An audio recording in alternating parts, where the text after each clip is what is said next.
Ahí va, ¿eh? Ahí estamos. Bueno, buen día, buenas tardes, buenas noches, según en qué horario nos estén escuchando. Acá nos encontramos en un encuentro más en el marco del Observatorio de Educación Intercultural y de Colonialidad de la Universidad de Quilmes, del Departamento de Ciencias Sociales. Estamos realizando una serie de encuentros con distintos autores, distintos docentes, investigadores. Y en este marco nos encontramos con Marcelo, compañero, que también es miembro del observatorio. Y bueno, particularmente para dialogar sobre una experiencia que se da acá en Quilmes, que tiene que ver con una biblioteca en La Pacha de pueblos indígenas. Así que, bueno, Marce es bibliotecario, profesional, tiene distintas experiencias en distintos tipos de bibliotecas, bibliotecas populares, públicas, escolares y universitarias.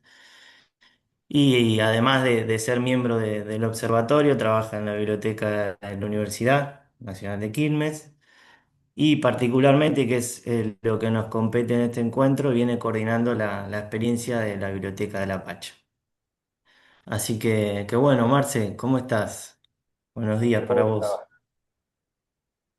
buen día, o buen día, buenas tardes, buenas noches, como bien dijiste, para todas, todos. Bueno, sí, contento de poder hacer esta charla y de sumar algo más para toda la hermosa movida del observatorio. Así que sí, hoy nos toma un día bastante fresco Fresco y en gris. este invierno que ya viene bastante complejo por la falta de sol. Nos va a salir musgo pronto, pero bueno, aquí estamos, a disposición. Pasados de humedad, pero estamos, ¿no? Bien. Así es. Bueno, Marce, para ir entrando un poco y situarnos, quisiéramos saber qué es la Pacha, ¿no? ¿Cómo surge este espacio? Si nos podés contar un poco. Y de ahí, bueno, ir entrando en cómo aparece este proyecto de una biblioteca, ¿no? En ese espacio. Bueno, bueno, sí, sí. La Pacha es un centro cultural situado en Quilmes. Quilmes es un distrito de las afueras de la ciudad de Buenos Aires, lo que nosotros llamamos popularmente el conurbano, situado al sur de la ciudad capital. Eh, y bueno, este centro cultural inicia ya hace unos 13 años con la característica muy, muy particular de asentarse en un espacio que le es ofrecido en comodato porque forma parte de la estructura territorial del ferrocarril. Era un lugar muy, muy bien ubicado, pero completamente abandonado durante muchos años, que quien conoce de, desde hace bastante tiempo la zona lo va a recordar como un lugar lleno de cañas y de pastos y de objetos arrojados ahí a lo largo del tiempo, y que la condición para que fuera ofrecido el lugar y pudiera ocuparse era hacer la limpieza. Esa limpieza no fue un trabajo menor. Recuerdo que me han comentado, yo no estaba en ese tiempo, pero incluso he visto algunas fotos que llegaron a juntar el contenido de 9 camiones para sacar todos los escombros que había ahí dentro. Así que fue un trabajo enorme, no solamente de sacar escombros, sino objetos diversos, y también mucha piedra, porque bueno, es un lugar ferroviario, así que Mm. mucha piedra de la que suele acompañar los terraplenes también eh, abunda, incluso al día de hoy todavía sigue habiendo. Pero bueno, en todos estos años la transformación que sufrió el espacio es impresionante para quienes no lo conocen. Si en algún momento quieren hacer una visita o ver en sus redes las fotos viejas de cuando empieza, la diferencia es enorme porque, bueno, no solamente por lo que se pudo ir armando adentro, sino también por lo que se pudo plantar, árboles y un montón de cosas muy lindas, que cuando se logró hacer la limpieza esta, yo me acuerdo de haber ido al poco tiempo y para el que recién llegaba era como una superficie enorme, plana y vacía, con un carromato y no Mm. muchas cosas más. Y quien lo visita ahora se encuentra con un universo completamente diferente. Bueno, el centro cultural arranca con estas actividades. También está bueno comentar que previamente ese carromato que mencioné formaba parte de las actividades, porque antes de estar asentados, o Ujú. sea, de pasar del nomadismo a la sedentarización, el espacio hacía actividades con el carromato. Claro. Tenía ahí una cantidad importante de libros y demás cosas, entonces coordinaba por ahí con artistas locales y salían a hacer presentaciones en las plazas para que los chicos pudieran leer, pudieran jugar. Bueno, toda una movida muy, muy linda dentro del distrito de Quilmes, que por cierto es un lugar muy populoso, de unos 600.000 habitantes Mm. aproximadamente. Y bueno, después, por suerte, cuando logran instalarse, el Romat pasa a formar parte y en los primeros tiempos es el único lugar físico cerrado, podemos decir, porque el resto era todo abierto. Incluso al comienzo se arma un escenario. Ese escenario era de pallets, el piso era nada más que eso. Y bueno, y de a poquito, con mucho laburo, se fue logrando armar instalaciones cada vez mejores. Y bueno, y ahí fue apareciendo los que luego nos integramos, ¿no? La biblioteca, por ejemplo, arrancó un tiempo después. Claro, ahí qué bueno, por un lado qué lindo y qué interesante este proceso de transformación y de puesta en valor, ¿no? De un espacio que estaba destinado a la acumulación de basura, digamos, ¿no? Y cómo eso pensarlo en un proyecto, ahí sembrar una semilla, y poder acentuarse también y situarse en un lugar, en esa experiencia que venía circulando por distintos barrios, ¿no? Como bien nos contabas. Y llevándonos un poco a ese origen, a esos primeros momentos, qué actividades se realizaban en el lugar, si te acordás, y cómo se empieza a pensar en la idea de una biblioteca, ¿no? En el espacio particularmente.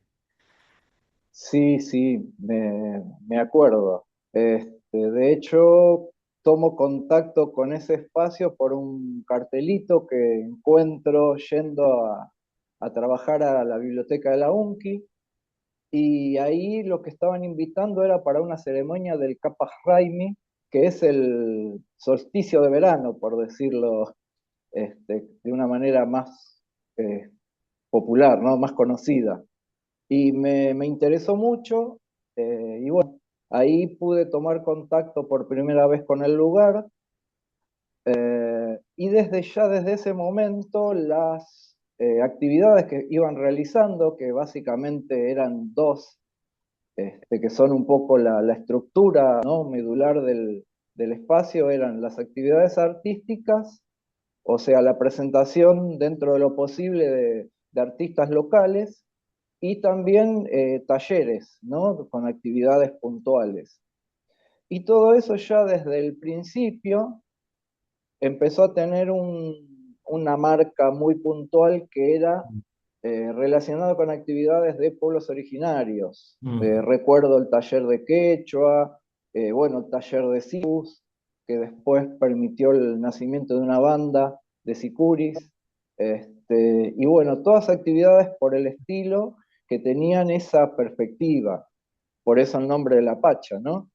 Y bueno, de ahí es que la idea de armar una biblioteca después fue como algo natural, más allá de que no había sido pensado en un principio.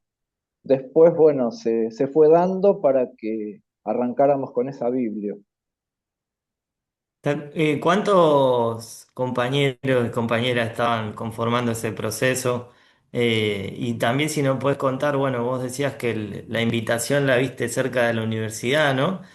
Si de alguna manera se fue tejiendo un vínculo entre la Universidad de Quilmes y La Pacha, cómo fue ese proceso en esa conformación de la biblioteca, ¿no? Y sobre todo en esa mirada especializada en los pueblos originarios.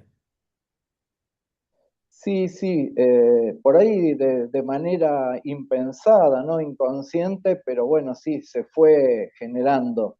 En realidad, bueno, el alcance de la universidad en todo el distrito y en los alrededores también es muy importante. Entonces, lo que me iba pasando es que de pronto yo me encontraba con gente que estudiaban en la universidad y a veces o eran músicos o iban a ver algún espectáculo. Me pasó Mm. varias veces encontrarme con chicas y chicos que formaban parte de ambas experiencias, ¿no? Y lo de, bueno, mi acercamiento a raíz de ese suceso puntual del el cartelito que encontré, la verdad que me sirvió de mucho, fue muy importante y digamos que el punto de conexión que dio origen al nacimiento de la biblioteca tiene que ver con una capacitación que nace dentro de la Universidad Nacional de Quilmes, de los compañeros del área de extensión, que bueno, ellos estaban trabajando ya desde hace un tiempo con un montón de lugares que eran centros culturales o bibliotecas barriales no reconocidas o incluso sociedades de fomento o merenderos y todo ese tipo de lugares que tenían algún tipo de actividad puntual relacionado a movidas culturales y a la vez habían desarrollado alguna pequeña colección de libros. Entonces, la idea que surgió y que nos plantearon a nosotros como parte de la biblioteca era si podíamos idear alguna Mm. capacitación para ayudarlos a ellos puntualmente con dos ejes. Uno era por ahí la parte técnica, que es cómo organizar una biblioteca, cómo describir los contenidos, cómo ubicar los libros, bueno, lo que hacemos los bibliotecarios habitualmente, que es toda esa parte normativa, ¿no? De cómo organizar un espacio de libros o otro tipo de soportes. Y la otra tenía que ver con algo más puntual que era la difusión, cómo laburar el tema de Mm. redes, el tema de salir a la calle, que ese espacio fuera más conocido, no solamente para difundir esa pequeña colección de libros que pudieran tener, sino todo el trabajo social y territorial que cada espacio desarrollaba. En eso, bueno, nosotros salimos a recorrer espacios y si bien en un momento teníamos un universo muy amplio, porque no, digamos lo que los compañeros estos de extensión habían armado o tejido, tenía que ver no solamente con el distrito de Quilmes, sino con varios más. Y la verdad que no nos daba el tiempo como para poder abarcar tanto, entonces nos limitamos solamente al municipio de Quilmes y al de Berazategui, los más cercanos. Mm.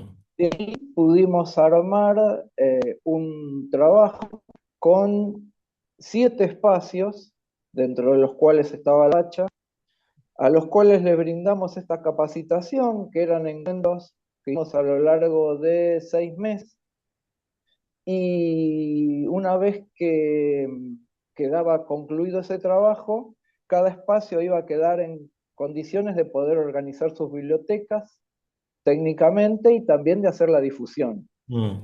Finalmente, después de haber pasado todo ese tiempo, de esos espacios quedaron 3. Uno fue la Biblioteca del Apache. El tema fue que la persona que había hecho la capacitación dentro del espacio de la paz se fue, porque bueno, toda esta gente lo hacía de onda, ¿no? Sí, eran voluntarios, es decir, gente que le gustaba, pero que la vida de pronto lo llevaba para otro lado y se iban, cosa común. Y bueno, ahí es donde me pongo a conversar con la gente del Hacha y ahí aparece una persona que se propone para sumarse, que era una Mm, docente que justo se había terminado de jubilar y dice, uy, me interesa, qué lindo, ¿qué podemos hacer? Entonces yo comenté cómo era el trabajo, hicimos como un repaso muy rápido de lo que es esa capacitación y en ese diálogo es como que surge la idea de hacer algo puntual sobre los pueblos originarios. Lo hablamos con gente de la comisión, les gustó la idea, contamos que de pronto una biblioteca con textos como es habitual por todos lados, por ahí no podía llegar a ser tan útil, porque bueno, por el barrio, por suerte hay muchas, aparte de las mm. populares están las escolares, también teniendo en cuenta que ya estamos hablando de épocas a donde el uso de libros y la lectura no es algo tan habitual como era tiempo atrás, y que una biblioteca especializada podría ayudar mucho para acompañar los talleres y las actividades en general del centro cultural. Y así es como nace, digamos, la idea se concreta ahí el acuerdo, digamos, en 2015 y nosotros arrancamos puntadamente en 2016. En junio de 2016 para lo que es el Inti Raymi, o sea, el solsticio de invierno, y también 2016 tenía un significado muy puntual porque tenía que ver con los 350 años de la llegada de los quilmes, Mm. traídos caminando, ¿no? Del destierro, el exilio de este pueblo ancestrales que, bueno, llegaron hasta ahí y con eso se conforma el distrito que lleva su nombre. No es casualidad la fecha, no es casualidad el año, ¿no? La verdad que es muy... Ya el origen de esta experiencia ya nos marca una impronta, ¿no? Y claro, vos decías, el pensar la especialización en pueblos originarios tenía todo un sentido también con la impronta del lugar, ¿no? Y con las actividades que se estaban realizando y cómo el trabajo de una biblioteca puede dialogar con eso que ya sucede, ¿no? Así que bueno, que tenía todo el sentido ir por ahí. Y en ese sentido, bueno, ir preguntando también cómo fue ese proceso, ¿no? De conseguir esos primeros ejemplares, si ya contaban con algún material. Y también algo importante que vos decías, que es después la difusión, ¿no? Cómo trabajamos con la comunidad, con esos materiales que vamos consiguiendo, ¿no? Cómo los ponemos a jugar. Y en ese sentido preguntarte, bueno, también qué actividades fueron pensando para hacer circular ese material, ¿no? Sí, sí, preguntas muy puntuales que también nosotros en ese momento dimos y bueno, fuimos de a poquito resolviendo. Mm, Eh, la biblioteca, digamos, los integrantes somos tres personas, Adriana, Vilma y yo. Ellas docentes, eh, bueno, en el caso de Adriana, aparte también bibliotecaria escolar, entonces es como que más o menos se nos fue haciendo muy fácil amalgamarnos para pensar el laburo y también para repartirnos las tareas, ¿no? Una biblioteca especializada de por sí no es algo tan fácil de hacer dar a conocer, de instalar en un ámbito porque bueno, tiene esas características. Por eso la concebimos en función, primero, de dentro del espacio que pudiera servir para la mm, difusión y el conocimiento de la gente que viniera a los talleres. ujú. Pero claro, también era necesario sacarla hacia afuera para que se conozca y en eso fuimos pensando la manera de poder conectarnos con las escuelas, fundamentalmente, lo cual no es fácil porque bueno, ahí vamos a empezar a encontrarnos con las perspectivas que Mm, tienen los docentes, los directivos, la gente en general sobre lo que es ser indígena, mm, eh, y algo muy, muy fuerte que es la esencia, ¿no? El verse como indígena, siendo que dentro de la ciudad y más en espacios conurbanos como son este tipo de distritos, el componente indígena o mestizo, si se quiere, es muy grande, pero que mm, generalmente se desconoce.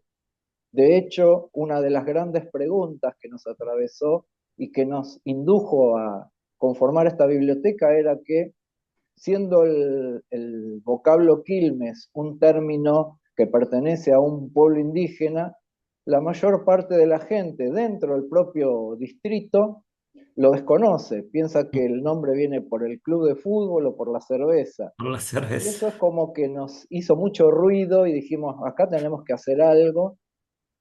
Y de hecho, cuando nosotros planteamos y redactamos, como quien dice, el texto o el desarrollo, la idea con que conformábamos la biblioteca, decíamos que lo planteábamos como una biblioteca especializada desde los Quilmes en general hacia todos los pueblos indígenas, como Mm, para ir abarcando y no hacer tampoco algo muy, muy cerrado, porque bueno, tampoco había tanto como para trabajar, ¿no? Y con esto voy a tu pregunta de cómo fuimos consiguiendo los libros.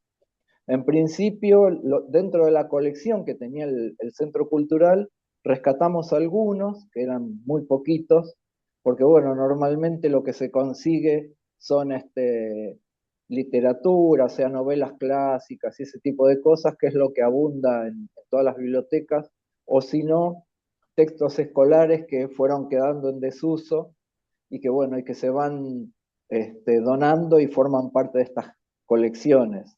Pero bueno, de pueblos indígenas encontramos creo que menos de 10. Y mm. después la fuimos conformando con nuestras propias colecciones.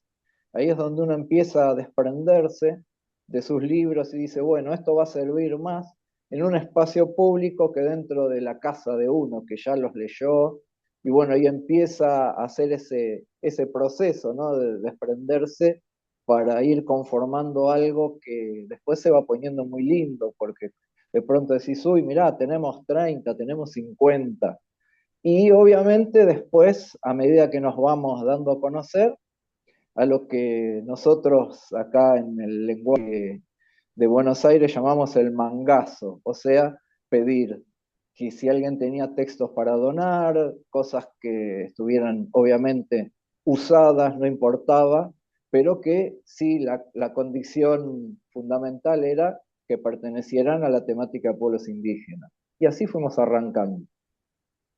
Qué, qué lindo esto que decías de desprenderse, ¿no? De un libro que quizás uno va tejiendo una relación y un cariño, ¿no? Entiende una historia, cómo te llegó ese libro y decir, bueno, lo ofrezco a un espacio porque sé que va a poder aportar. Creo que eso es interesante. Y bueno, y Es, ahí, al- sí, perdón. Perdón, perdón. Sí, hay algo muy lindo dentro de esos libros que es justamente esto que vos comentabas, que muchos tienen dedicatorias y cosas así, y entonces uno cuando los vuelve a ver dice, ah, este libro lo trajo Vilma, mirá, se lo dedicaron a ella, o a Adri, o a mí, y bueno, es como que uno los vuelve a recordar, y bueno, ahora están ahí, forman parte de una colección, están cumpliendo otra función, está re bueno eso, para que Maravilloso. me colé ahí en tu No, no, es comentario. que me pareció muy, muy lindo eso. Y pienso también en este sentido, esos son materiales que de alguna manera uno eligió, sabe que quizás tienen una determinada perspectiva que uno comparte, pero ¿qué sucede cuando, o qué le fue sucediendo cuando empezaron a organizar ese material, le fue llegando de distintos lugares? ¿Qué encontraron? ¿Encontraron distintas perspectivas, distintas miradas? ¿Qué decisiones fueron tomando sobre eso, ¿no? Si había algún material que quizás tenía una perspectiva de invisibilización de los pueblos originarios, lo incluían igual, ¿qué decisiones fueron tomando en ese proceso, ¿no? Y cómo qué implicaba ir organizando ese material también. Bueno, ese trabajo es, para mí como bibliotecario, es apasionante y es lo que de alguna manera me fue marcando el interés por investigar, porque por un lado está, como vos decías, lo que invisibiliza, que Mm, es mucho y es como para hablar largo y tendido. Y por el otro lado también hay algo que hasta diríamos que es peor, que es lo que hace ver con una perspectiva negativa a los pueblos indígenas. Y también de eso hay mucho. Entonces, con respecto a esta última categoría, se discutió bastante sobre qué hacer cuando un texto hablaba en contra, por decirlo así livianamente, ¿no? Si tenía sentido incorporarlo, si había que negarlo, desterrarlo o hacer algo para que no se vea. Y en mm, realidad lo que analizamos y después terminamos acordando era que era necesario que también formara parte y que iba a ser cuestión nuestra saber cómo describirlo, que eso mm, también es lo que forma parte esencial de la colección, ¿no? ¿Cómo describís un contenido temáticamente para mm, saber qué es lo que tiene? No para dejarlo a un costado, sino para que la persona que venga a verlo diga, bueno, yo busco tal cosa. Bueno, sí. Entonces, que uno se pueda orientar con esas definiciones, con esas descripciones, lo que llamamos a veces descriptores o términos de materia, que permitan que esa persona que busca algo lo encuentre de la mejor forma e incluso, como suele pasar en muchos casos, a veces hay gente que dice, bueno, yo quiero ver las dos partes, las dos campanas o, bueno, ¿no? El que habla a favor y el que habla en contra, por decirlo de alguna manera. Entonces, a través de estas descripciones le podemos ofrecer las dos perspectivas y bueno, después el usuario hará su claro. análisis, su lectura y él hará uso y definirá qué es lo que le parece que está bien o no, o cumplirá con la tarea que le pidieron o lo que sea. Pero bueno, desde ese momento es como que nosotros empezamos a entender que era necesario que todo formara parte de la colección. Y con respecto de lo de la invisibilización, también es un fenómeno que también lo trabajo, ¿no? Para investigar porque es muy fuerte y que tiene que ver con el hecho de que hay mucho trabajo en bibliotecas, a donde la forma en que se describen los contenidos a veces eh, no hacen notar el objeto, ¿no? O el sujeto, perdón, que es el indígena, el pueblo indígena, como Mm, un todo, que puede ser pueblos originarios, poblaciones indígenas, se lo puede escribir de varias maneras, o por cada uno de los pueblos, no sé, aymaras, quechuas, mayas, aztecas, mapuches, lo que sea, y que lamentablemente eso se pierde mucho. Yo al comienzo pensaba que tenía que ver con la perspectiva de cada biblioteca, porque obviamente no todas las bibliotecas describen sus contenidos de la misma forma, y eso tiene que ver con la especialidad de cada biblioteca. No es lo mismo describir un contenido en una biblioteca popular o una escolar que en una biblioteca universitaria.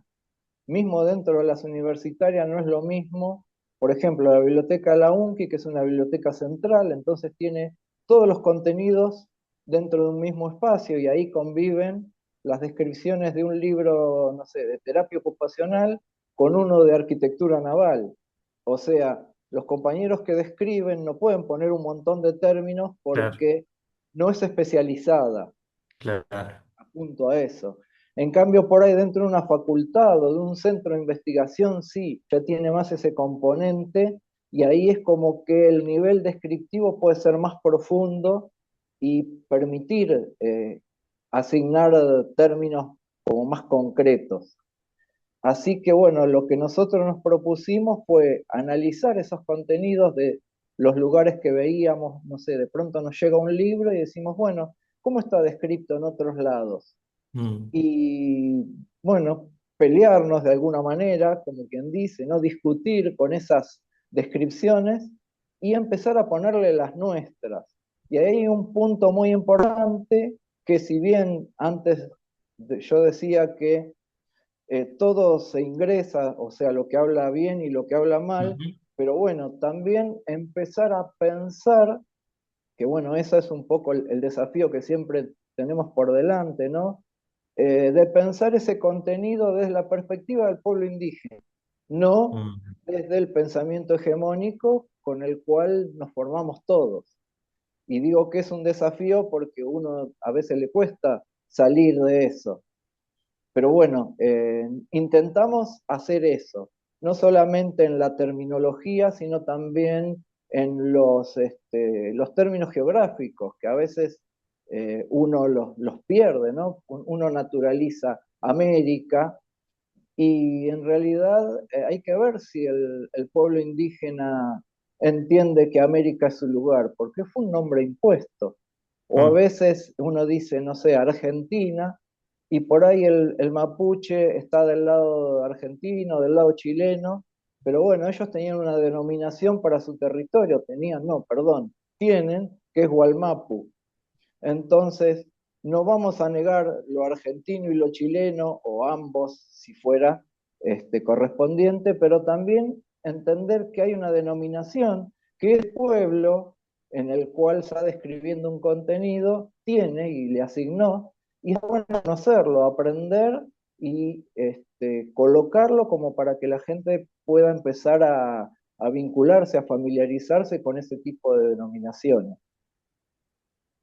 Qué interesante esto que traes, porque bueno, de alguna manera incluir ese material, me acuerdo el otro día dialogábamos, nos invita a poder cambiar la lectura de la historia de alguna manera, ¿no? Tenemos que conocer también esos materiales, y porque si no esas categorías las naturalizamos, las reproducimos, no damos cuenta del origen, ¿no?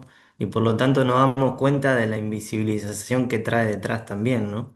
Así que es interesante que hayan decidido incorporar esos materiales también, ofrecerlos al lector, a la lectora, e invitar a problematizarlos también. Y por lo que nos contabas, también han ido pensando una descripción, ¿no? Y una categorización, pero siempre recuperando la mirada y la perspectiva de los pueblos originarios, ¿no? En ese proceso. ¿Te acordás de algún material de este tipo, con una mirada más eurocéntrica, más ya sea de invisibilización o una mirada negativa a los pueblos que hayan incorporado? Sí, sí, sí, hay algunos que son así como muy, muy puntuales y que de hecho a veces los utilizamos cuando damos charlas o, bueno, nos dan la posibilidad de hablar y que yo lo he utilizado también en trabajos de investigación.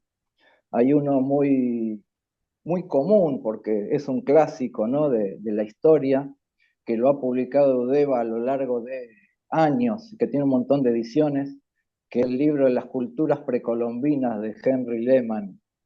A ver, ahí sí se llega a ver, Sí, que que se esta es ve, una de sí, las sí. tantísimas ediciones, y que ya de por sí el título está hablando de precolombino.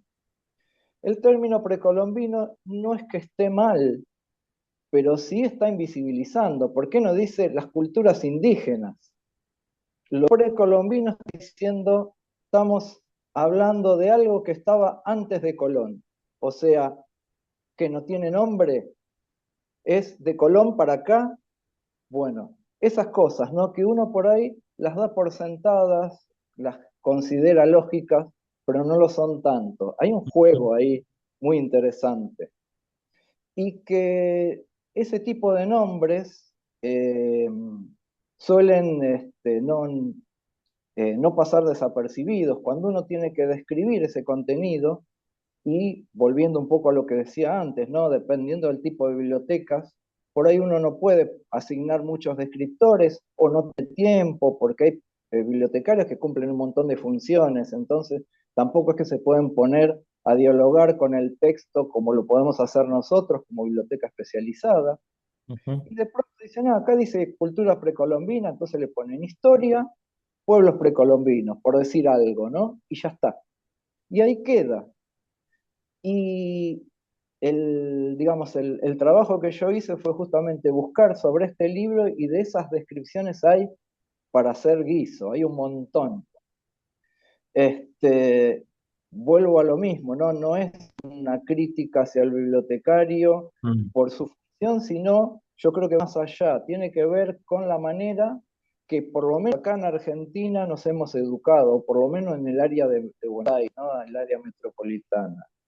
Entonces, eso nos lleva a cometer ese error o esa invisibilización, como bien decías vos, mm, que de pronto cuando uno mira el índice ya completamente el enfoque, porque ahí te habla de los mayas, de los aztecas, mm, o sea, de un montón de pueblos, porque obviamente no habla de todos, es como un manual, es algo rápido, pero que está muy desarrollado y en el cual si uno se fijara ya encontraría el nombre de los pueblos y también los podría incorporar como descriptores temáticos por la posibilidad de que venga alguien y diga, yo estoy buscando algo, no sé, de los mayas. Ah, bueno, acá en este libro hay algo. Ahora, si uno claro, lo deja cultura precolombina, se pierde, ¿no? claro. Después hay, bueno, el otro día una compañera de la Biblia nos comentaba que le habían donado un libro que se llama, lo tengo anotado por acá, La agonía del dios Sol. Y es de un tal Jacques de Maillet. No sé pronunciar bien el francés, pero creo que más o menos le arrimo. Entonces, eh, lo buscamos para ver cuál era la perspectiva. Ya el hecho de que sea un autor europeo llama la atención, no significa nada malo, pero bueno, ¿cuál es la perspectiva que tiene alguien que está en otro continente y qué conocimientos puede tener de nuestras culturas? Es lo primero que uno se pregunta. Y bueno, fue muy interesante porque lo que encontramos es que este buen señor, si bien él estuvo en Latinoamérica, vivió y se quedó y muchas cosas más, pero bueno, él viene con una perspectiva muy eurocéntrica, muy de la civilización viene de Europa y ustedes aprendieron de nosotros. Y él hace toda una lectura donde él entra a buscar pueblos que en algún momento de Europa cruzaron América, como el caso de los vikingos, y él menciona a los caballeros templarios. Mm, Entonces, en definitiva, esto es algo así como, bueno, sí, llegaron los vikingos y los indígenas aprendimos de ellos. Una cosa así, ¿no? Lo hago así muy por arriba, pero es un poco la perspectiva que arroja este libro, que obviamente no es que lo vamos a negar, como decíamos antes, ¿no? Pero bueno, es necesario que uno sepa el contenido que tiene por si alguien en algún momento lo consulta y decirle, bueno, sí, consideramos que tiene este contenido y esta persona tenía esta línea de pensamiento. Bueno, y así mm. tenemos un montón, ¿no? Para, para ir viendo, pero quizás a modo de síntesis ahora me vienen esos dos a la mente. Muy, muy interesante y bueno, y pienso en este sentido que descolonizar, ¿no? Como también nos proponemos en el observatorio, implica justamente conocer esas perspectivas colonizadoras, ¿no? De alguna manera. Así que, Marce, estaba pensando si en este proceso también tuvieron la posibilidad de articular con algunas comunidades de pueblos originarios. Sí, bueno, la idea siempre para nosotros fue la de poder eh, articular con las comunidades y por sobre todo conocer las experiencias a la hora de formar bibliotecas o centros de documentación o casas de lectura o como se le llame, porque también ahí hay un punto que por ahí a nosotros se nos escapa y a veces vemos que es necesario volver un poco a investigar, a indagar sobre eso, que tiene que ver con que hay un montón de pueblos que no tenían una cultura de la lectura, sino que todos sus conocimientos pasaban a través de la transmisión oral. Ujú, O otra cosa que también pasa es que nosotros, desde la blanquitud, entendemos que lo único que transmite contenido es la letra y en realidad hay un montón de otros soportes, como el diseño, como los quipus, qué sé yo, hay pero enormidad y no estamos tan preparados como para tener ese conocimiento, todavía nos falta mucho, entonces tratamos siempre de buscar la manera de seguir aprendiendo sobre eso.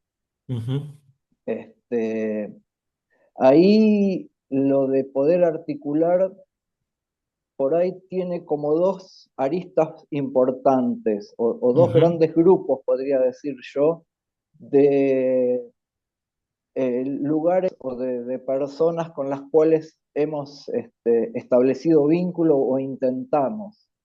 Por un lado tenemos espacios importantes como universidades, donde hay algún sector que está relacionado con algún pueblo y desarrolla algún tipo de vínculo intercultural al interior de esa comunidad académica. Y si bien acá en Argentina no hay tanto de esa experiencia, en diversos países latinoamericanos sí existe. El caso de Bolivia, el caso de Perú, el caso, bueno, de México, de Nicaragua, donde hay universidades interculturales, donde hay carreras puntuales que desarrollan vínculos y arman con determinadas comunidades algún espacio de biblioteca. Dentro de ese ámbito hemos tenido algunos contactos. Básicamente lo que nosotros intentamos hacer ahí es establecer un diálogo con los contenidos, o sea, con esa ujú, descripción que analizaba anteriormente, ¿no? De cómo son sus catálogos, bueno, como para aprender de esas experiencias. Hay una muy puntual en el Perú que está buenísima, que se llama Chirapaj, el espacio, que es también como una biblioteca especializada y que tienen un trabajo muy, muy, muy bueno. Después, dentro de Argentina, una experiencia también que está para mí de las más desarrolladas desde mi alcance de conocimiento, ¿no? De vinculación, es el Centro de Documentación Indígena de Resistencia en el Chaco, que tiene que ver con básicamente el pueblo Huichi, pero que ellos lo desarrollaron para todos los pueblos indígenas, por lo menos de esa zona, ¿no? De la región chaqueña, Huichis, Com, Mocoit, etcétera. Ahí trabaja gente muy bien preparada. Ellos tienen algún tipo de convenio con la Universidad Nacional del Nordeste, de ahí, de esa zona, pero su desarrollo tengo entendido que es autónomo. Y uno de los datos quizás más, por lo menos para nosotros, más destacados, es que la bibliotecaria de ese lugar fue la primera persona que cuando se graduó de bibliotecaria dijo, soy la primera bibliotecaria indígena de la Argentina. Y bueno, para nosotros es como un dato muy importante el autorreconocimiento y digamos, la manera en que ellos asumen, ¿no? Ese trabajo. Así que lo valoramos un montón y nos parece que es un ejemplo a seguir, ¿no? El ujú, aprender de ellos.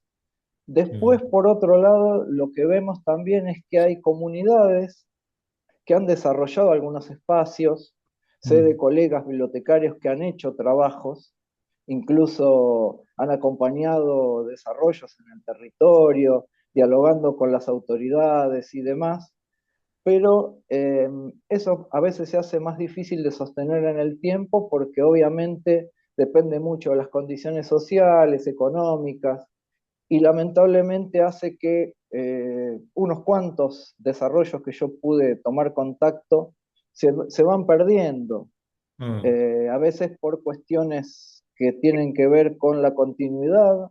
El espacio a veces es un lugar bastante precario, no se puede sostener, bueno, económicamente, las presiones que Mm. sufren, quiero decir, muchas veces las comunidades cuando están en contextos del interior, como pasó ayer en Humahuaca, que reprimieron y le están quitando territorios a una comunidad que ya estaba reconocida. Entonces ahí es como que la realidad pasa por otro lado, no es solamente la biblioteca, Sí. sino la supervivencia de toda una comunidad. Y en esa pérdida a veces todos esos trabajos se pierden, lamentablemente. Entonces uno trata de estar en contacto con todo eso, pero no es tan fácil. Mm. Esa es un poco la conclusión en estos 10 años de trabajo que llevamos. No, muy, muy interesante esto que traes y real, creo, ¿no? Justo estamos en un contexto, vale decirlo, que se quiere aprobar una ley, ¿no? De desalojos, para habilitar desalojos y sabemos que las comunidades están en constante lucha y resistencia para no perder sus territorios, ¿no? Y es cierto que quizás uno desde la experiencia de trabajo que vienen realizando quiere articular, quiere trabajar un montón de cuestiones que a veces hay otras más urgentes, ¿no? De la diaria que quizás dificultan ese proceso. Pero sin embargo ustedes siguen construyendo en este espacio, ¿no? Siguen cuidando la semilla de alguna manera, hasta que vengan otros tiempos mejores, ojalá. Eh, y bueno, y esto también me lleva a pensar en quizás los desafíos, ¿no? Los desafíos, los tropiezos, que son parte de la experiencia del animarse a andar. Y pienso en dos momentos, ¿no? En estos 10 años. Primero en el cambio de gobierno, ¿no? Que se dan ahí apenas ustedes arrancan con la experiencia, en los tres niveles de gobierno, ¿no? Porque tanto a nivel local como provincial como nacional tenemos la irrupción de un gobierno neoliberal. Entonces, de alguna manera preguntarte si eso implicó algún desafío también en ese sentido en su experiencia. Y después también, si querés, nos vamos después de ese momento a un momento más cercano que también fue de mucho impacto, que fue el aislamiento, ¿no? Social, preventivo y obligatorio. Eh, ¿Qué implica también llevar adelante una biblioteca en contexto, ¿no? De aislamiento y virtualidad? Si querés, podemos ir desde el primer momento, como quieras vos, pero ir pensando un poco en estos desafíos del andar, ¿no?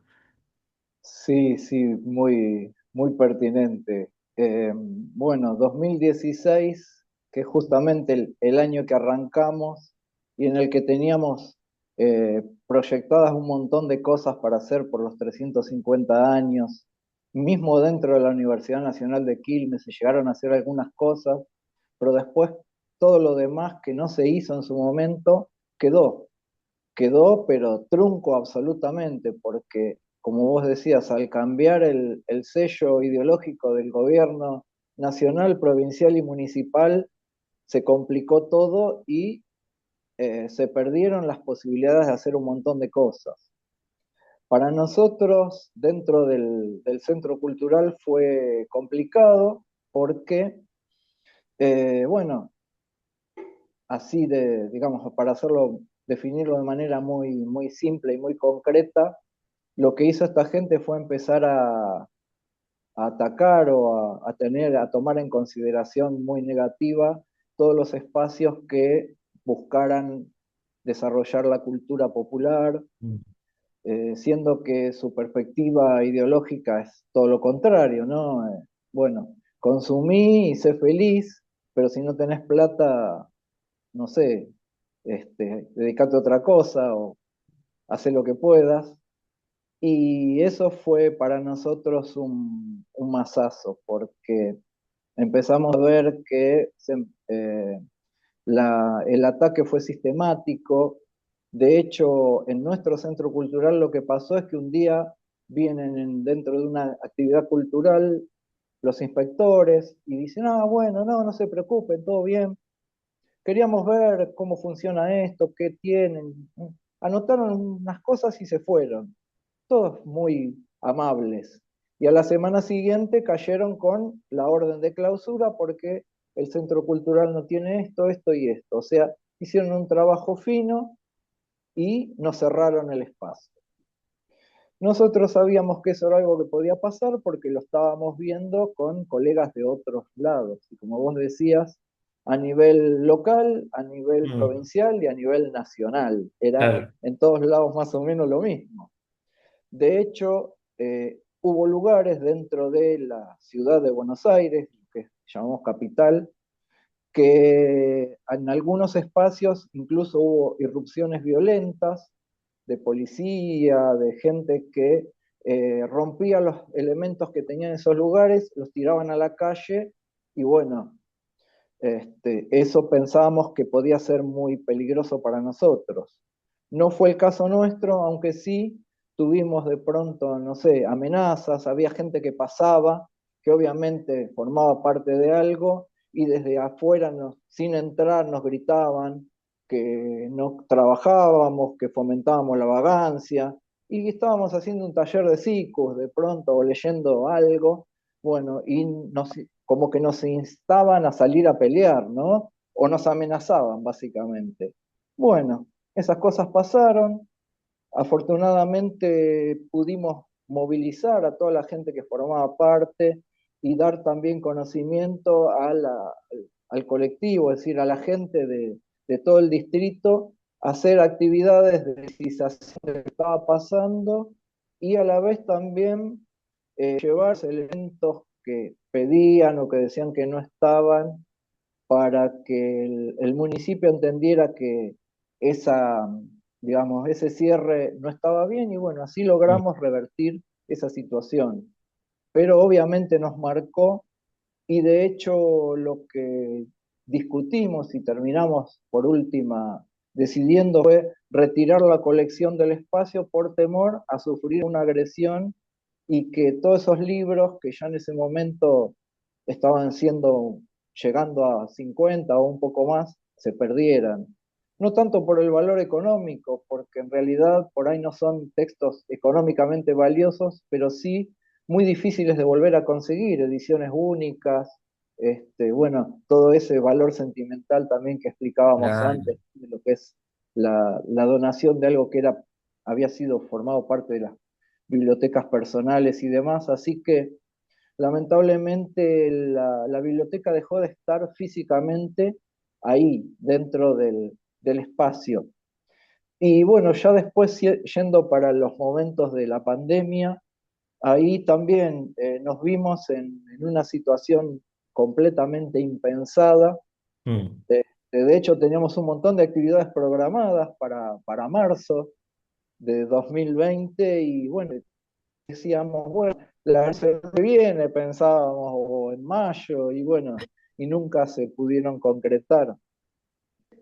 Una de esas era un trabajo que vamos a hacer con gente del municipio de Quilmes, porque dentro del municipio hay una subsecretaría que es de pueblos originarios, que mm, hace un trabajo interesante, y con ellos habíamos coordinado de hacer una actividad para los niñas y niños de los jardines municipales. Y estábamos armando toda esa movida y bueno, lamentablemente después se frustró. oh, Entonces vimos que la única posibilidad era filmarnos, grabar contenidos. Bueno, nosotros lo que empezamos a hacer desde el principio fue armar una página en la red social Facebook y desde ahí difundir tanto las actividades que hacíamos como contenidos de libros, cosas que pudieran ser importantes para difundir una biblioteca especializada.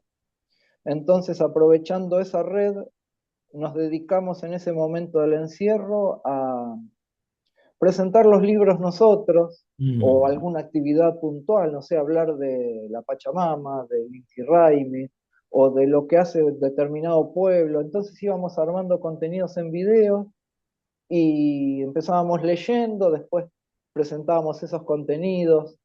De alguna manera nos sirvió para superar ese aislamiento que ya se estaba volviendo un poco negativo para la vida mm, y también para que la biblioteca siguiera teniendo vida, ¿no? Que se siguiera viendo. Entonces, De pronto empezamos a trascender en otros lados, porque bueno, los videos, yo creo que la gente también estaba ávida, ¿no? De ver esas cosas, justamente por el hecho de que no se podía salir.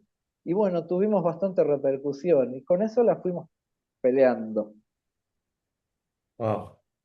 Sí, me lleva a una, creo que era de Pepe Mujica, ¿no? Si me caí es porque estaba caminando y caminar vale la pena, ¿no? Aunque te caigas. Y Así bueno, creo que es un poco eso, esos desafíos que fueron atravesando los fue fortaleciendo también de alguna manera, ¿no? Y eso hace afirmar el proyecto, hace afirmar la pertenencia y hace animarnos a seguir soñando, ¿no? Eh, Viniendo un poco más al presente, Marce, ¿cómo están este año? ¿Qué actividades vienen desarrollando? Si surgieron nuevas ideas. También para que quien esté escuchando, si se quiere acercar al espacio, alguna actividad, ¿no? ¿Cómo puede contactarse?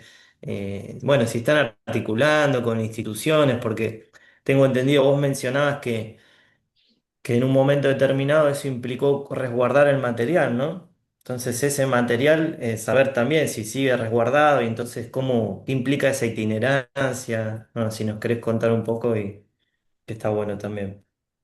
sí, voy a arrancar justamente de una palabra que dijiste que forma parte muy importante, que es la itinerancia.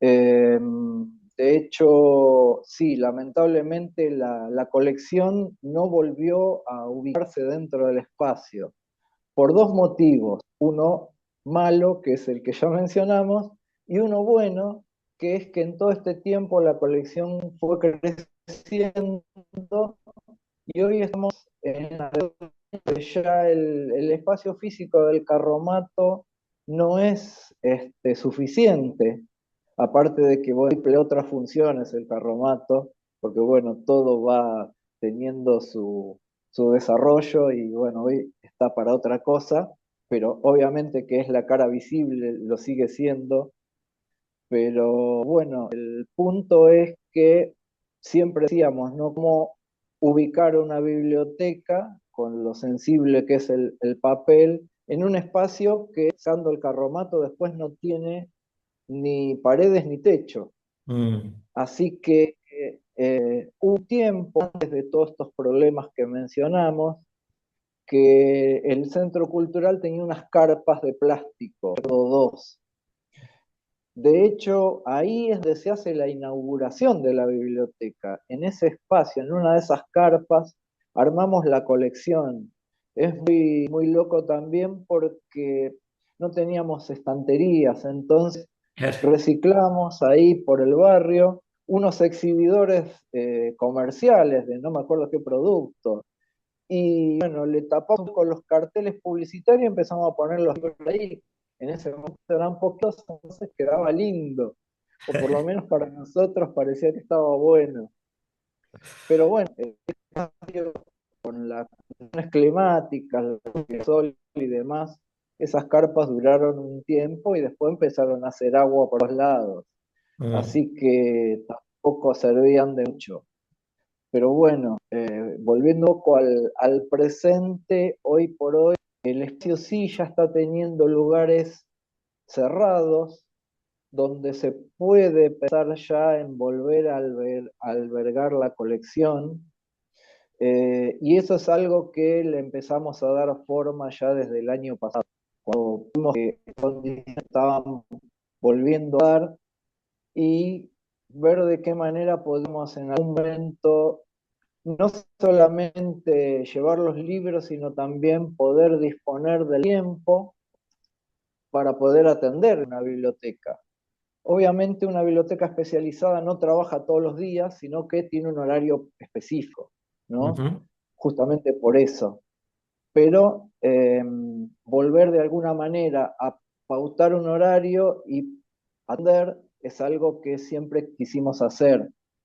De hecho, cuando pasó todo esto de no tener la biblioteca funcionando antes de la pandemia, lo que hacíamos era, cuando se juntaban la mayor cantidad de talleres temáticos orientados con la cuestión de pueblos, ahí llevábamos los libros. Entonces armábamos una colección y la íbamos rotando semanalmente. Me acuerdo que antes de la pandemia era los jueves a la tarde, entonces yo ese día cambiaba mi horario dentro de la biblioteca de la UNCI, entraba a la mañana y a las 5 me iba y Mm. teníamos taller de quechua, taller de sikus y taller de charango. Entonces, para toda esa gente que venía, tenían Sí. material de lectura y bueno, a veces pintaba que nos poníamos a hablar de algún libro o alguien pedía algo y se lo buscábamos. Y bueno, así fue funcionando. Y después, lo de la itinerancia fue algo que también siempre tratamos de sostener, porque veíamos que una biblioteca especializada a veces no puede estar solamente guardada ahí esperando que alguien la consulte. Y más en estos tiempos, y más teniendo en cuenta que por ahí nuestra red de comunicación no era tan amplia. Mm. Entonces, siempre fuimos manteniendo vínculos con escuelas de todos niveles, jardines, primarias, secundarias, después centros culturales, hasta peñas. Hemos estado en alguna feria del libro, una vez estuvimos en la feria del libro de Ranchos, nos Mm. hicimos un viajecito de 100 kilómetros. Y bueno, así es como que fuimos tejiendo, ¿no? esos lazos, y dentro de esas presentaciones lo que armamos siempre son contenidos un poco a demanda, como quien dice. Mm. De pronto es una biblioteca, o mejor dicho, un espacio para niños pequeños, entonces, bueno, buscamos la literatura infantil para esas edades, o armamos un relato sobre una leyenda, o sobre un pueblo en particular, o sobre un género musical. Tenemos libros, por ejemplo, de Sikus, que es un poco el alma musical del centro cultural. Y bueno, y así es como nos hemos ido presentando en diversos lugares. Hicimos ceremonia a la Pachamama, hasta en espacios secos, improvisamos, armábamos con papeles y cosas. Bueno, al tener docentes dentro del grupo, eso sale de taquito porque la tienen reclara.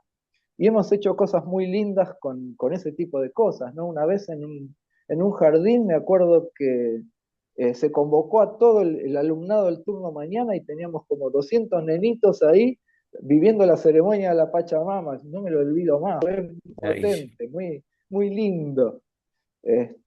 Y bueno, y así es como que lo vamos proyectando bueno, para seguir estando, ¿no?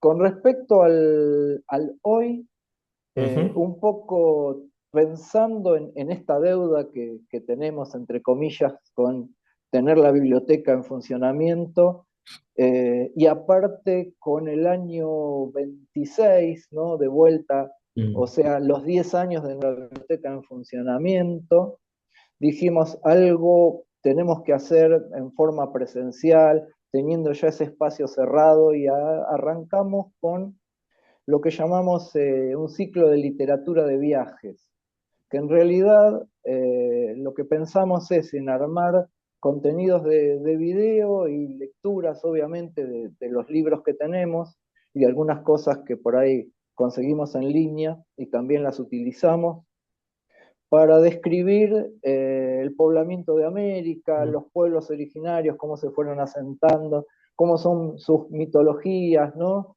El primer viaje, llamémosle, tuvo que ver justamente con el poblamiento de América, es decir, cómo la gente fue llegando, cómo se fue instalando, y también empezar a discutir un poco el pensamiento arqueológico, que también ahí hay bastante tela para cortar y para aprender de nuestra parte, porque están los que dicen que el continente se pobló hace nada más que 10.000 años, y de pronto empiezan a aparecer hallazgos que te hablan de mucho más, o el poblamiento solamente a través del estrecho de Bering desde el norte, cuando en realidad empiezan a aparecer ya datos probados hoy por hoy por la genética, que eso es buenísimo porque es un cambio de paradigma impresionante, donde de pronto encontrás poblaciones muy antiguas en el sur, que se supone que es el último lugar al que se llegó, esa cosa de llamar a Tierra del Fuego el fin del mundo, que para mí está re mal, y de hecho hay teorías de que hubo un poblamiento en épocas donde los hielos eran más grandes y había menos mar a través de la Antártida. Entonces se Mm, nos van abriendo un montón de cosas que nosotros vamos indagando y las vamos volcando en esos viajes, ¿no? Después hicimos una sobre la búsqueda de la tierra sin mal, o sea, todo la vida de los guaraníes, ¿no? Esa búsqueda de ellos, esas migraciones a través de los ríos y todo ese contacto que fueron estableciendo con otros pueblos y creciendo, que sigue vigente hasta el día de hoy. Y bueno, la última, que es justamente va a ser este sábado, aprovecho para bien. publicitarla, que tiene que ver justamente con los quilmes, Mm, el exilio, ¿no? El destierro de los quilmes. Y la fecha no es casual porque, bueno, para el municipio de Quilmes, el 14 de agosto se considera como la fundación, ¿no? Que un poco tiene que ver no con, o no directamente con el pueblo indígena, pero sí indirectamente y mucho. Y yo entiendo que no es algo para festejar, más allá de que sea un feriado municipal, porque el 14 de agosto de 1812 lo que se hace es declarar como terminada la reducción, ¿no? El espacio al que fueron traídos los quilmes. El problema es que al declararla como ellos llaman pueblo libre, que eso suena lindo, pero en realidad lo que están diciendo es, bueno, el que quiera que ocupe estas tierras, total, esto está libre. Y eso también terminó por desarmar, desarticular a esa comunidad que ya estaba bastante mal, pero bueno, este fue como el último golpe con el que terminó de afectar esa situación. Entonces, por eso el sábado 15 arrancamos desde las 3 de la tarde con ese ciclo que llamamos literatura de viajes. qué interesante, muy interesante, Marce, esto que traes. Como mencionábamos antes, ¿no? Por un lado el trabajo, pienso en el origen, ¿no? En ese proyecto de extensión, el trabajo de técnico y trabajo de difusión, ¿no? Y cómo estas propuestas ponen a dialogar esos materiales con la comunidad, ¿no? Ayudan a difundir, a reforzar y a encontrarnos, ¿no? Sobre todo a encontrarnos, que es tan necesario hoy. Entonces, bueno, eso que para que quiera acercarse este sábado, ¿no? Al espacio de La Pacha, lo pueden contactar, ¿no? A través de las redes. Capaz podemos tratar de colgar aquí abajo también en el video las redes, así lo pueden contactar. Y bueno, Marce, un poco para ir cerrando, si te parece. Fuimos hablando, ¿no? Del origen, de los tropiezos, de los desafíos, de los aprendizajes en el presente y bueno, nos queda pensar un poco y preguntarte qué andan proyectando, ¿no? ¿Para dónde andan soñando? ¿Qué ideas, qué perspectivas tienen para el año próximo? Si están pensando en volver a sentar la biblioteca en un espacio, bueno, y lo que quieras contarnos para llevarnos un poco hablando del viaje, ¿no? En un viaje hacia lo que viene. Sí, sí, buenísimo. Bueno, es como que un poco por la manera de que fuimos trabajando y que tampoco somos una cantidad muy grande de gente, eh, siempre fuimos tirando como varias puntas o proyectos a la vez y después íbamos viendo cuál o cuáles eran los que podíamos ir llevando a cabo. Pero bueno, siempre teniendo en cuenta el poder desarrollar la colección, el poder seguir consiguiendo más material, hacer todo este trabajo técnico y que a la vez eh, voy tratando de nutrir con las investigaciones. Eh, y también por el otro lado, pensar en todas estas actividades hacia afuera. Por el otro lado, esto que pensamos que posiblemente por ahí cristalicemos el año que viene, que es lo de volver a funcionar físicamente ahí en La Pacha, en nuestra Mm, casa, y decir, bueno, tal día, tal hora está la biblioteca. Eh, Eso por un lado, y por el otro lado, por ahí yo diría como lo más ambicioso en cuanto al alcance, ¿no? Y a las dificultades que plantea, que es un poco lo que hablamos antes también, que es lo de poder establecer vínculos con las comunidades, que para nosotros eso sería fundamental para aprender de ellos, ¿no? De sus experiencias.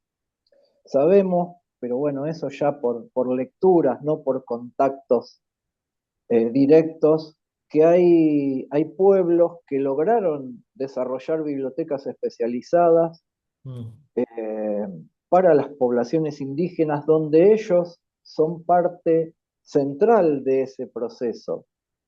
El caso, por ejemplo, de los maoríes en Nueva Zelanda o Aotearoa, como se llama realmente el hombre indígena, o sea, el originario de esos territorios, donde los maoríes lograron insertarse dentro de las universidades y plantear un trabajo de igual a igual.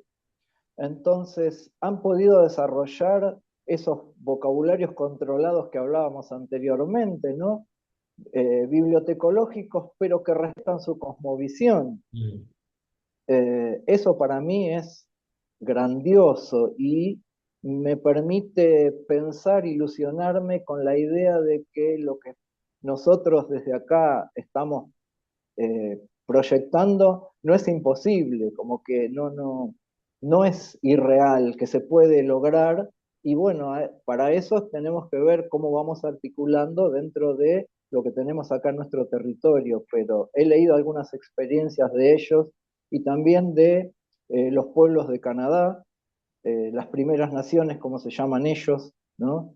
Porque obviamente son los que estaban antes, y ellos también han logrado hacer unos desarrollos muy interesantes y armar bibliotecas con mucho mm, contenido.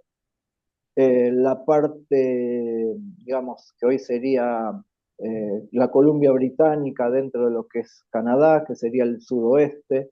En todo ese lugar hay como un laburo entre los pueblos y las universidades muy potente que bueno, nos ayuda y nos permite ilusionarnos con que en algún momento podemos alcanzar ese tipo de metas, ¿no? A escala más nuestra, nuestro americana del sur, aviayalense, por decirle de alguna forma.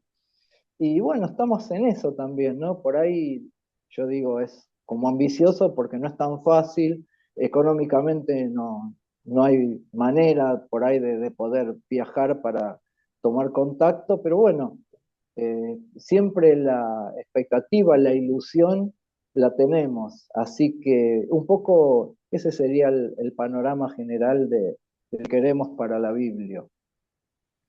qué bueno, Marce, qué bueno seguir soñando. Qué interesante esta experiencia, conocerla, ¿no? Saber que la tenemos acá cerca, en Quilmes.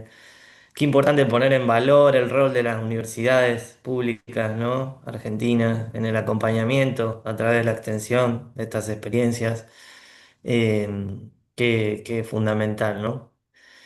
Y bueno, y pienso, si te parece, una última pregunta que te hago ya después de haber podido conversar sobre esta experiencia de la Pacha.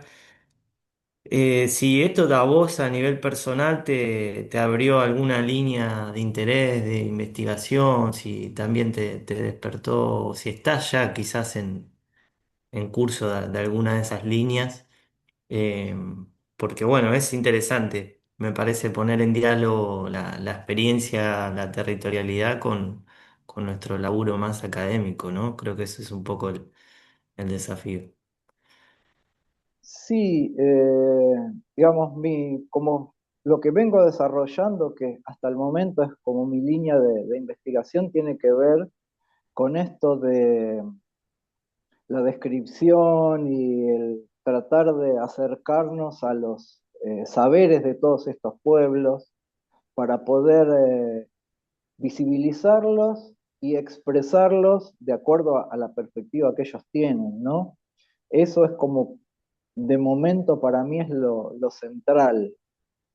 Y entiendo que en la medida que podamos vincularnos más con alguna de estas comunidades o de las universidades, ¿no? En los espacios interculturales también, ver cómo juegan esas cosas, creo que, bueno, se va a poder ir materializando por ahí algo más concreto.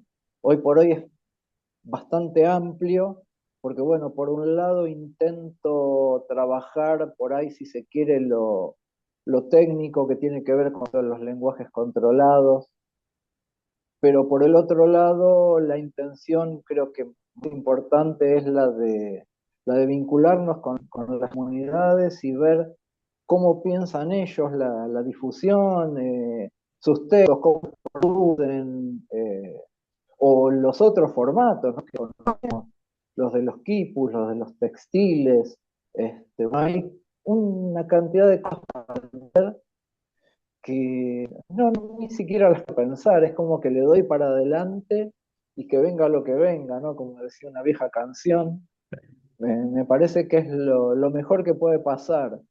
Pero bueno, sí, yo creo que lo que nos moviliza, y en eso incluyo a mis compañeras también, tiene que ver con el haber despertado la perspectiva indígena que muchos llevamos dentro, porque de alguna manera pertenecemos a un porcentaje, si se quiere, de sangre indígena.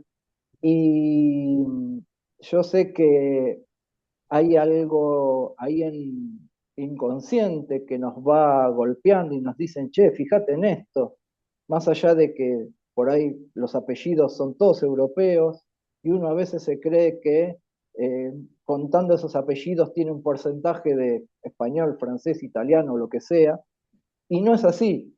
Entonces, o a veces el color de piel, de, mirá, soy moreno, pero bueno, será porque mi viejo tomaba sol. No, no, hay otra cosa ahí.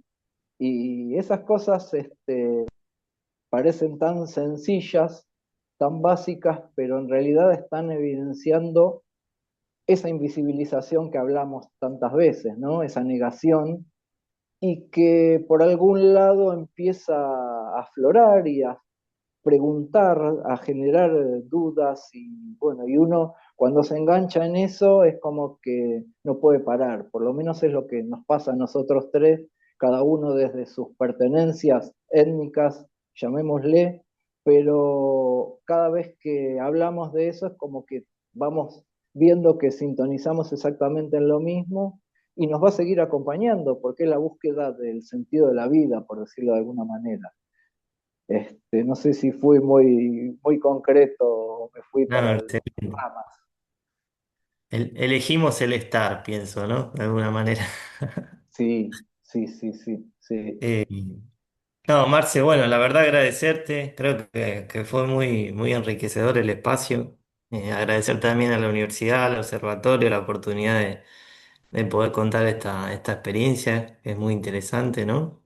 Y bueno, y volver a invitar, ¿no, Marce, a la comunidad, a quienes están ahí a acercarse al espacio, ¿no? A Sí, participar. sí, buenísimo. Redes sociales, Facebook es Biblioteca La Pacha y en Instagram La Pacha Quilmes.